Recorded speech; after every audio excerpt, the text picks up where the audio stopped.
I can't believe I was the only person in the theater. Sony heard us. We wanted more, and they gave us more. Or should I say Morb? You, sir, are you going to hashtag sweep into the next showing? They re-released Morbius because they knew it was and will always be Morbin. Dude, please stop saying Morbin time. Meme's dead. Look. What are you reading? Oh. Yeah, it's dead. Like, that wasn't even funny. It's pretty bad. Wanna get bagels? Okay. Hello, Internet! Welcome to Film Theory, the show that loves to sink its teeth into some juicy lore. Well, theorists, I don't know about you, but I've been to the movies a lot in the past couple months. It's almost like there was a 2-year backlog of big movies that were just waiting to roll out. Doctor Strange, Batman, Top Gun, Sonic, but few have risen to the heights of Morbius, the movie that truly brought cinema back from the brink. Audiences, critics, even Martin Scorsese loved it. It made $7 more billion at the box office, and pretty much everyone left theaters excited for Morbius 2, The Empire Bites Back. Honestly, it's just shocking that Sony decided to hang on to this masterpiece for over 2 years. The first trailer hit in January of 2020. How could they justify delaying this world-altering work of art for so long? How confident are you that the coronavirus came from bats? Probably 90% confident.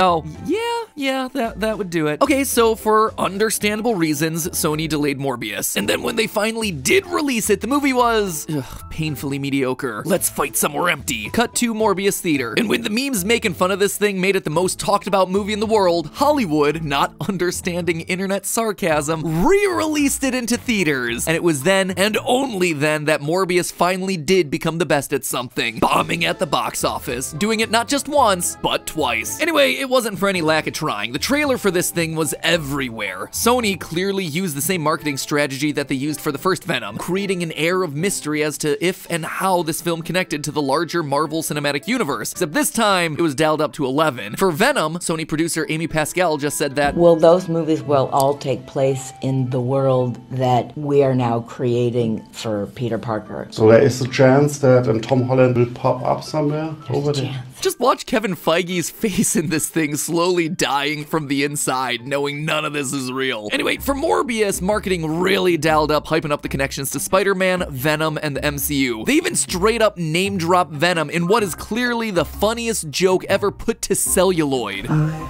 am Venom. I'm just kidding, it's Dr. Michael Morbius at your service. Get it? He's Michael Morbius, but he's pretending to. Oh, he's not Eddie Brock. Oh, it's so funny. And that's not all either. We also see a poster of Spider-Man labeled a murderer, clearly referencing the cliffhanger from Far From Home, except this isn't Tom Holland's web head, it's actually the Tobey Maguire costume from the PlayStation video game. Then there's a building with the Oscorp logo from Andrew Garfield's Amazing Spider-Man, with another shot focusing on the Maguire version of the Daily Bugle newspaper. Not only that, but two of the Bugle's headlines here tease the villains Rhino and Black Cat. Most obviously though, Michael Keaton pops up as Adrian Toomes, aka the Vulture from Homecoming, further teasing a direct connection to Tom Holland's version of the Wall Crawler. What's up, Doc? Honestly, all of this left theorists like me wondering how they were gonna connect all these dots. But if you went into Morbius expecting any answers about the Easter eggs, too bad! Most of them aren't in the movie. No Spidey poster, no Oscorp, no Osborns. And all those hints and cameos might as well not have been in there either. The Daily Bugle newspaper was just a throwaway prop. Morbius's Venom joke strangely had its punchline cut, but not the reference to Venom. Most bafflingly, the Vulture's scenes from the trailer aren't in the movie. Instead, we get a different pair of intriguing post-credit scenes where Vulture spontaneously materializes in the Morbiverse and meets up with Jared Leto in a way that doesn't even follow the rules set up by the MCU. Hope the food's better in this joint. I'm not sure how I got here.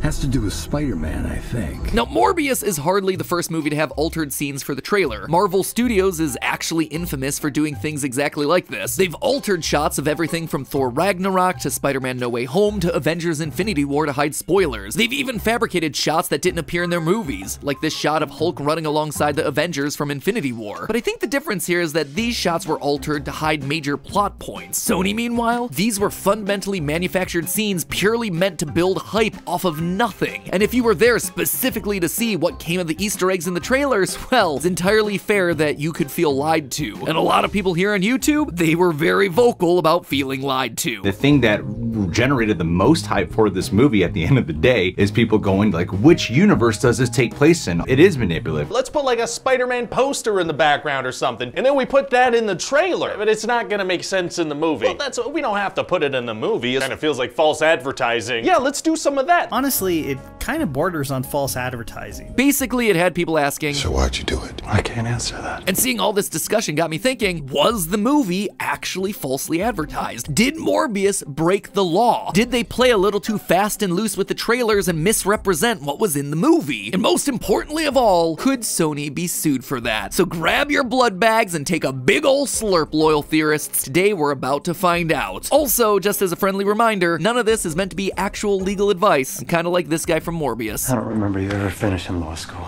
Because I didn't. So first, let's talk about what exactly false advertising is. How is it legally defined? Like all laws, it varies from place to place. In the United States, advertising is regulated nationwide by the Federal Trade Commission, or the FTC, who prohibit, quote, unfair or deceptive acts or practices in or affecting commerce. False advertisement is, fittingly enough, exactly what it says on the tin. You can't run ads that outright lie and trick consumers into thinking your product is something that it isn't, or does something that it isn't meant to do. Makes sense, right? So let's break down the legalese piece by piece to see what applies to Morbius, shall we? Let's start with deceptive practices. Legally speaking, these are defined using 3 points: showing your product in a way that misleads the consumer's interpretation is reasonable, and the misleading information is withheld until the consumer has already made their purchase. If you want a clear-cut example of this, in 1996, Hasbro had to pay the FTC a fine of $280,000 because they used air-compressed paint guns to film this commercial for their Color Blaster toy instead of using the actual toy, which in turn created a deceptive representation of what the toy actually did. Now, this one seems like it might have some legs to stand on against Morbius, right? I mean, if you look at the trailers, it'd be pretty hard to argue that they're not deceptive. A representation that misleads? Check. The trailer has a vandalized Spider-Man poster directly implying a link to the events from Far From Home, and then the poster isn't present in the final product. Reasonable consumer interpretation? Check again. It's in the trailer, so it's reasonable to expect it to wind up in the final movie. Misleading information withheld until after purchase? Check one final time. You aren't gonna know these connections were cut or changed until after you buy a ticket to see the movie. So that is 3 for 3 across the board, which means that the studio execs should probably be shaking in their boots, right? Well, what about the other half of the legal definition? Unfair practices is also defined by 3 key points. It's an act which can hurt consumers, it cannot be reasonably avoided, and it's not outweighed by any of the other benefits provided by the product or its competition. Again, if you'd like a clear-cut example of this, in 2019, the FTC sued Match.com for unfair practices. Match had notified their users that they'd caught the eye of a potential suitor, but many of the likes and messages that they used originated from accounts that they knew were likely fraudulent. This led to almost 500,000 people paying for subscriptions to see those likes and messages, and those subscriptions were often difficult to cancel. Basically, the FTC alleged that Match used the scammers on its site, which could be as high as 25 to 30% of their accounts, as marketing to sell subscriptions. It was unfair, it was hurtful, and there was no real benefit gained to the consumers. But how would any of this apply to Morbius? Well, it's a good question. This one's actually a bit more ambiguous than deceptive practices, so let's go through point by point. Did Morbius hurt consumers? Legally, probably not, but sitting through that thing was pretty painful. Could you have reasonably avoided the deceptive Morbius trailers? Maybe. It's possible that you could have gone into Morbius blind, but Sony also spent a lot of money running their trailers on TV, in front of other movies, during YouTube videos for over 2 years. If you were watching pretty much any piece of pop culture since 2019, you likely saw this trailer, so for this criteria, I'd say probably guilty. Finally, did Morbius cause substantial injury to consumers without providing benefit? Again, it's a tricky question. You might have been lied to about the contents of the movie, but you still wound up with a movie. That is some level of benefit provided by the product. As for the level of harm, sure, at face value, it's like a $10 ticket, but what if someone took a day off of work or hired a babysitter? Do those things qualify as substantial injury? Well, you might be surprised to hear that the answer could be yes. In 2014, the FTC settled a lawsuit with Red Bull after they were sued for falsely advertising that their drink could provide performance-enhancing benefits when there were no scientific studies to back that fact up. They were required to provide anyone who bought their product within a certain time range with either a $10 reimbursement or $15 in credit for other Red Bull products. So it's not like the FTC isn't willing to go after products that are relatively cheap, like say movie tickets. So, while definitely not as clear-cut as deceptive practices, seems like a case could also be made that Morbius engaged in unfair practices as well. In total, that winds up being about 4 to 5 points out of a possible 6 against Morbius. So I ask the question again, did Sony falsely advertise this movie? Well, there's certainly a lot of gray area. There is a very good argument that you could make that they did. But is it enough to get the studio in trouble? Could you sue Sony over the trailers for Morbius? And again, I stress, this is not legal advice, but yes, technically you could do that. I mean, let's be honest with ourselves, you can sue practically anyone over anything. The problem with doing that is just you're gonna lose a lot of those cases. But in the case of suing movie companies for movie trailers, you wouldn't be the first. In fact, a case is actually working its way through the court system right now. In January of this year, 2022, two men filed a class action lawsuit against Universal Pictures alleging that they'd both rented the film yesterday based on the brief appearance of actress Ana de Armas in the trailers. However, she wasn't actually in the movie, so now the men are seeking $5 million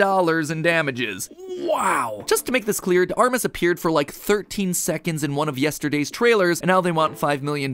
Now, while de Armas did film scenes for yesterday, the subplot with her role was ultimately cut out of the finished film very late in the production process to help focus the story. Given the recency of this case, it's yet to be resolved, so sadly, we don't know if any precedent set by this case would affect things here, but even these guys weren't the first to bring forward this sort of lawsuit. In 2011, a woman sued the studio film district over the Ryan Gosling movie Drive, which she alleged was promoted as being similar to the Fast and Furious franchise. Basically, she thought the trailers made it look like a high-speed action driving film. However, the woman walked away from Drive thinking that it was neither fast nor furious enough, instead focusing primarily on slow-paced interpersonal drama. So there you have it, friends. There is legal precedent for suing movie companies over what you perceive to be a misleading trailer. So is it Morbin time to call a lawyer? Well, probably not. And not because you'd be wrong, but rather because it's probably not worth your time. First of all, because there's such a little precedent here, we have no idea how the FTC would rule regarding Morbius. According to the California-based Spencer law firm, there's already an expectation that footage in a trailer may or may not make it into a film because they're made so long before the final cut is solidified. They argue that it's not necessarily the job of a trailer to show exactly what's going to be in the movie, but rather the tone and feel of the movie. That's an argument that the FTC might find persuasive. Additionally, what little legal precedent there is for suing movie studios over their trailers wouldn't exactly be on your side. That woman who sued the studio behind Drive, well, if you've ever watched Drive, you'll know that the woman isn't wrong about what the movie is. Drive isn't devoid of action, but it is very slow. And yet the case got dragged out in one form or another until 2018 when every judge presiding over it concluded that Drive did accurately advertise the amount of violence, action, and drama in the film. Now, that lawsuit was focused on the movie's tone rather than any misleading content removed from the trailers, so there may be more of a leg to stand on here to sue Morbius, but perhaps the biggest question of all is whether the FTC would care in the first place. You see, last year on our sister location Game Theory, we covered the onslaught of misleading and false advertisements in the mobile gaming space, where we saw that the FTC tends to look especially closely at advertising claims that affect consumers' health and their pocketbooks. We basically concluded that, while yes, these games were falsely advertised, the FTC has far bigger fish to fry. For Morbius, maybe you spent 15 or 20 bucks on the ticket. That lawsuit against Match.com, meanwhile, some of those unfairly advertised subscriptions were costing people hundreds of dollars. As for that Color Blaster toy we mentioned, sure, the toy itself wasn't super expensive, but the FTC is especially concerned with advertisements aimed at kids. They require that these sorts of commercials aimed at children have clear delineation between what the toy can really do versus the fantasy of the advertisement. Meanwhile, advertisements aimed at adults or older kids like the PG-13 audience of Morbius, well, the FTC doesn't seem to think that companies need to treat their consumers like idiots, and they've thrown out several cases based on the idea that reasonable consumers should be able to figure some of this stuff out. Like here, is this all butter loaf cake misleading because it wasn't made entirely from butter? Well, no, according to the FTC. People should know better, especially when all the ingredients are also listed on the packaging. Instead, they tend to focus on bigger falsehoods, like Volkswagen claiming that their diesel cars are environmentally friendly. In that case, the FTC required Volkswagen to pay up to $14.7 billion in buybacks, lease terminations, and vehicle modifications for affected customers. If the FTC were to find Sony guilty and force them them to do similar refunds for Morbius, a movie that bombed at the box office twice in less than 2 months, it would be for about 1% of what they mandated for Volkswagen. And even then, it's entirely possible that the FTC would settle with Sony for an amount far lower than the $73 million the movie made in the US and Canada. The case that the FTC brought against Red Bull, for example, that one was settled for a total of just $13 million, and that was supposed to account for anyone in America that bought a Red Bull in the 12-year period between 2002 and 2014. And even then, actually getting the money back might not even happen. Just this year, in March of 2022, a judge ruled that Match.com didn't have to pay $844 million of what the FTC sought in their lawsuit against them because of a legal loophole. They reasoned that Match.com was only publishing the misleading third-party content instead of actually generating it themselves. Now, obviously, none of the cases we've talked about here line up one-to-one with Morbius, even the lawsuits about movie trailers. The specifics of how a suit against Morbius would go down, how much money Sony would have to refund even if they were found guilty in the first place, are all up in the air. We just don't know because there isn't that much legal precedent for this sort of a case. But the point here is that this thing would be a labyrinthine legal nightmare, and that's before you even attempt to educate an elderly judge about the multiversal implications of Spider-Man No Way Home. Can you imagine? I'd like to present to the court the following piece of evidence: Spider-Man killing Mysterio. But he doesn't really kill Mysterio, it was actually caused by illusion drones, but everyone thinks he killed Mysterio, which is why everyone calls him a murderer and why those posters in the trailer for Morbius matter so much. And that's also why Doctor Strange opens up the multiverse to erase everyone's memories, which is how you get that Venom joke and also why Vulture are there, but it's not actually following the official MCU rules, and I went into this movie expecting it to be the official MCU rules. Clearly, you see why I was misled. I rest my case, and I rest my theory. My film theory. And cut.